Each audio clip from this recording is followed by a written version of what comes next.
Hey everyone, it's Coach Scott at CrossFit Durable. Start of our video tutorials that we'll be putting out regularly just to help us with some of the exercises that we see in class that sometimes we don't have time to go over individually. So to start us off, one thing I wanted to review was the C2 rower, right, and talking about foot placement on the rower.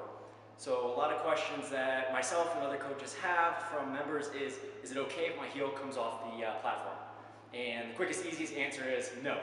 Right? We want to keep as much contact on the rower as possible so that we can exert the most force through it. All right? Best example is thinking about coming into a squat, drive myself all the way down, and then from the bottom as I'm about to lift up, shifting my weight all the way to my toes, and then reaching back with my shoulders. Right? So all my weight goes to my quads and my calves. I'm out of position and I can't put as much force into the ground as I'd like to. So when we're on the rower, and I'm setting myself up, in order to exert as most force, I want to make sure first the strap is going through the biggest part of my shoe. Right? If I'm up any higher, I'm not going to be able to put pressure through the front of my foot, and I can only put pressure through the center of my foot and the back of my foot. And short answer, I want to put pressure through the center of my foot. Right? So weight is evenly displaced through the front of my foot, middle of my foot, back of my foot. So thinking center is kind of the easiest way to do it. Okay?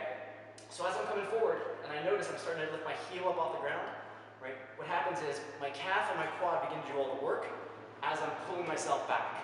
So what happens is we get this position here that a lot of us are probably very familiar with, where my butt is pretty much almost coming in contact with my heels. Right? What's taken out of the equation? Hamstrings, glutes, almost my entire posterior chain. Right? And when it comes to the rower, pushing with my lower extremities is 60% of the battle. Right? So if I start to lose my entire posterior chain, just my quads and my calves, basically my upper body and my back pretty much have to make up for it. Alright, so to make this a more efficient movement for us, keeping my heels down so that I can apply force, tapping into some bigger muscles for pulling is going to allow me to move better on the rower. Alright, so a rowing hack that we can use to kind of help us here is to use a band. Right? About a medium length band is going to be best. Anything smaller, and sometimes the seat can roll over it. Alright, what I'm going to do is I'm going to set myself up first, strap the band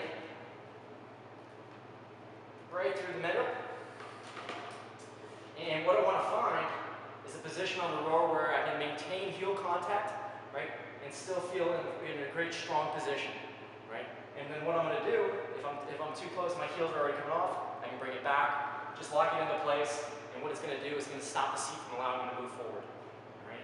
So either in our warm-ups or even in our workouts, this is going to help us to create a lot of muscle memory, to help us remember where to stop, where we can keep good heel placement on the rowing platform. Okay? I hope you guys got a lot out of this, and we'll see you next time. Thanks.